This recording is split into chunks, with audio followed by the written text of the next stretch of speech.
All right, folks, we're back with another recap, episode 10, season 9 of Alone, Winter's Grasp, and that is an apt name because it appears that winter has arrived to the Labrador coast.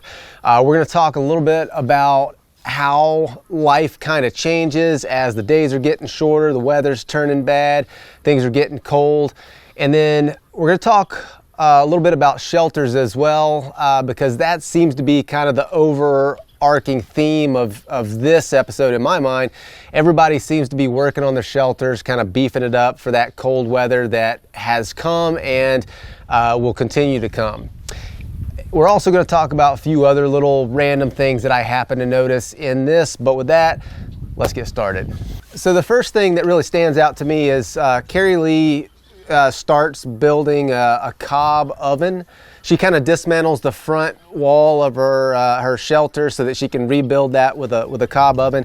And I think the way that she goes about doing it is smart. She takes wood, pieces of wood, long pieces of wood, piles them up, and then takes her clay and straw mixture, which is Cobb, and just kind of packs that around, and then does the same thing with the chimney. She bundles wood together, puts it up, and then packs clay and straw around that. The straw in that clay mixture just helps kind of bind things together when the clay dries out, and just holds it together.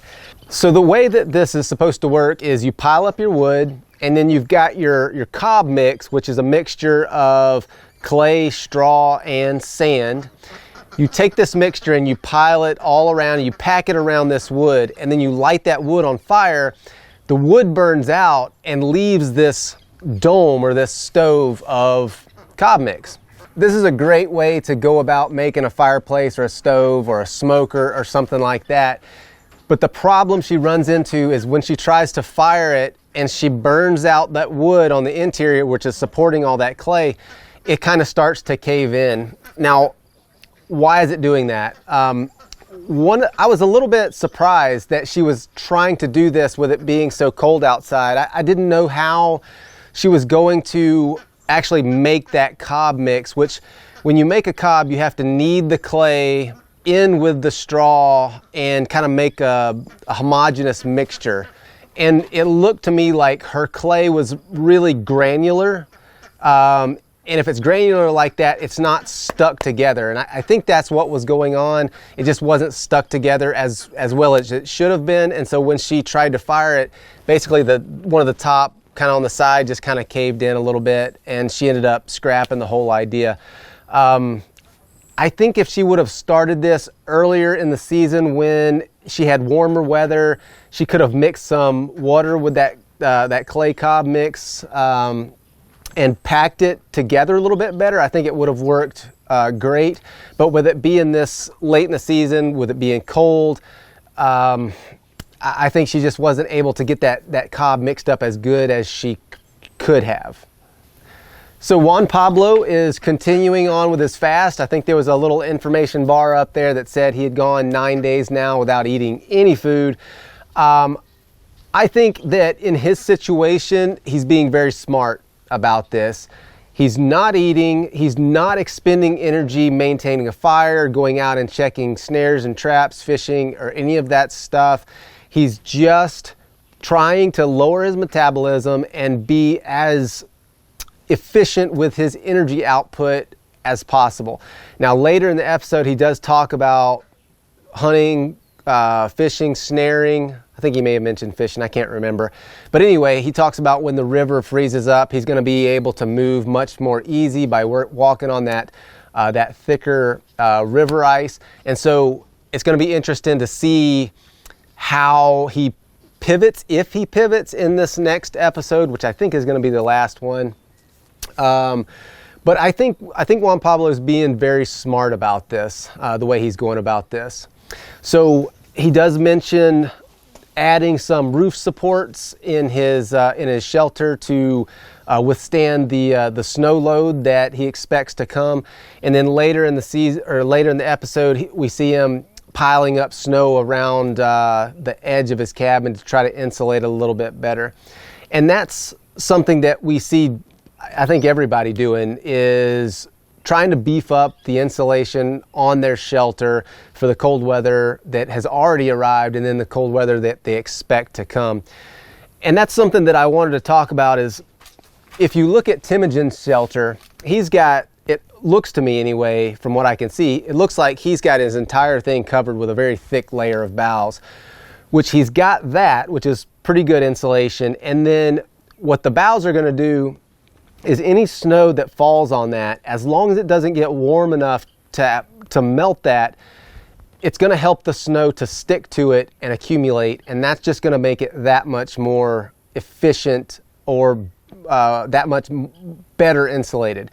If he can get 6 inches of snow on that thing over the whole thing, he's basically living in an igloo, and he's got a very, very efficient, very well insulated shelter for retaining any kind of heat that he produces in his fireplace. If you look at Juan Pablo's shelter, on the other hand, his front and back looks like it's really heavy boughs, but he's just got the tarp over the outside. And from looking at it on the inside, it doesn't look like there's any insulation at all on that tarp. And so that's one of the questions that I got a lot, is when people saw my shelter, they saw that it was more like Juan Pablo's in that I was just using the tarp. There was no insulation on it. And I got a lot of questions about why I didn't insulate it. So to insulate a shelter like Timogen has done is a lot of work. And on my season, I didn't have really good materials for that close at hand. I would have had to travel a pretty good ways to find enough moss or things like spruce or fir boughs.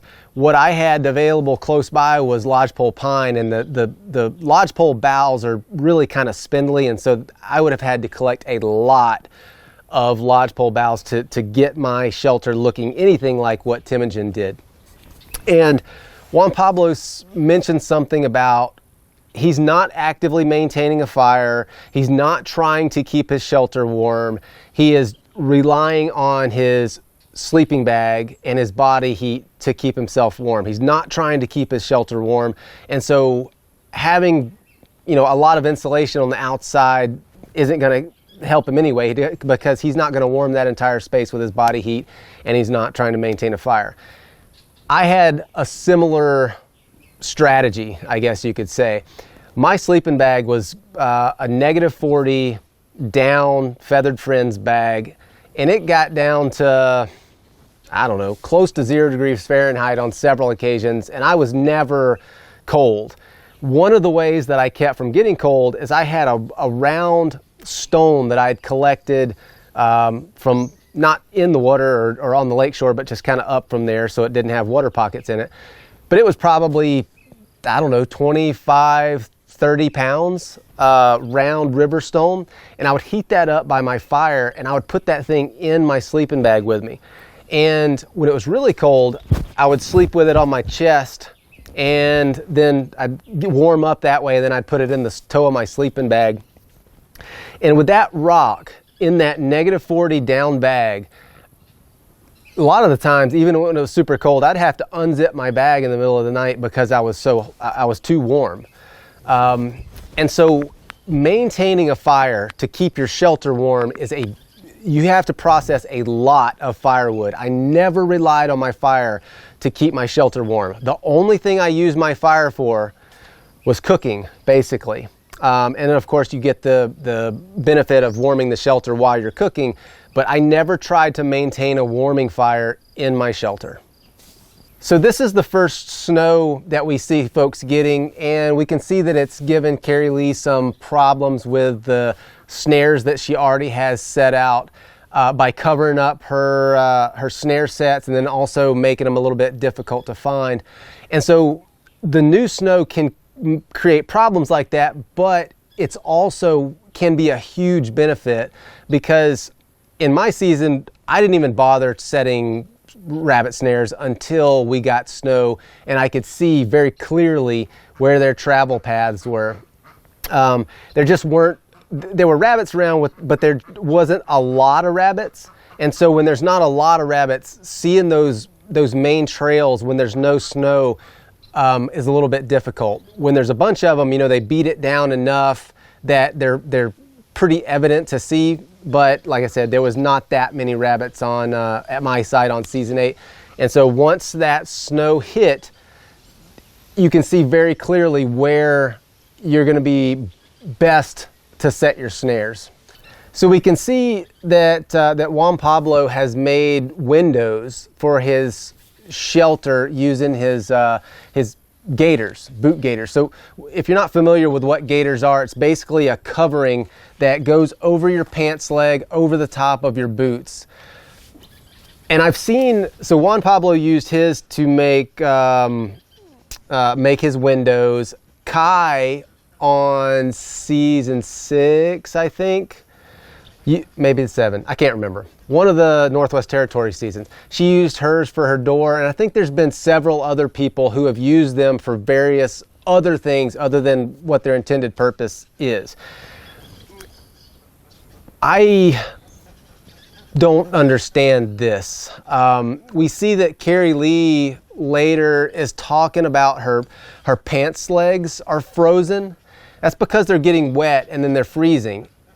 And that's exactly what gaiters are supposed to help prevent. If you've got a good pair of gaiters, it keeps snow from getting up into your pants. It keeps the bottoms of your pants dry so that they don't freeze. And for me, they're pretty important pieces of winter gear when there's snow on the ground, or more than I'd say about 6 inches of snow. And I don't know why people are choosing to use them for things other than gaiter. Maybe they've got different ways of keeping the snow from coming up into their pants. But I don't know. I've seen that several times, and it just makes me wonder. Maybe they've got different ways of getting around that. But for me, like I said, gaiters are pretty important late season gear. So I did notice there's a couple of shots in there of Timogen carrying his bow around. I think he's looking for squirrels, but he's actually got an arrow in his quiver that he's made, a primitive arrow, presumably for taking those risky grouse in the tree shots. I did the same thing, and I actually ended up killing a grouse with one of mine. I think like the second from last day that I was there, I shot a grouse out of a tree. But I made one very similar to what he did. I cut a rose shoot, fleshed it with some grouse feathers, and then used the shin bone from the deer that I'd got as a blunt tip, which kind of just fit over the end of it.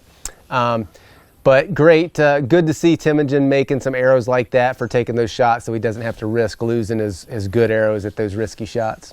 So Juan Pablo, from early on, I noticed this axe that he had carried in there, and I figured that there was some other reason that he carried this thing, because it's, as far as an axe goes, it's not the most efficient or best axe that you could take out there if you're just using it for an axe. And so I figured there was something else he was planning to do with it, and now finally, once the river starts to freeze up, we can see what his plan was. And so he has taken the axe head off of his axe handle, carved down a tree, and he's made an ice chisel so that he can test the strength of that ice as he walks out there. And so I thought that was pretty doggone clever of him. I think he had that in his head as part of his plan from the very get-go. And then the last big thing that kind of stands out to me is, so winter is here, and there's one scene in there where the time flashes, and it's like 4:04 p.m. or something like that, and it's already starting to get dark. And I can tell you from being up in BC at this time of year, which for them would probably be mid-November or something like that, the days are getting super, super short. You don't have much daylight. You got very long nights. Add on top of that, your shelter is super dark. It's made out of a dark green tarp, and especially Timogen, it's entirely covered with boughs. And so once you go into that thing, it is an absolute cave. And so you got short days, you got a dark, dark dungeon-like shelter, and then you've got weather that's really turning south. And we see this storm rolls in that keeps people in their shelters for much of the time, oftentimes for days in a row. Those things, that lack of light, crappy weather, and then you add on top of that missing your family, you're half starved to death, that can be very taxing mentally. And it was a huge challenge for me to get through that, and I really had to work hard to try to find things to do to keep myself busy so that I didn't go crazy. And so I did a lot of carving. I carved those 2 wooden airplanes that I made. I made a full-on dovetail corner-notched box with an inset bottom. And so you do all of these things to try to keep yourself busy. But I think we've got 1 episode to go. We got 3 people left, and it's going to be interesting to see how things turn out. I'm really interested to see if Juan Pablo, later on after he finishes this fast, if he gets to the point where he does start trapping and hunting again. I'd like to see that. I'd like to see him have some success there. And like I said, I think he's being very smart about the way that he's approaching this and not burning through those calories. So with that, next episode next Thursday. We'll see you Thursday with a video and Friday with a recap. See ya.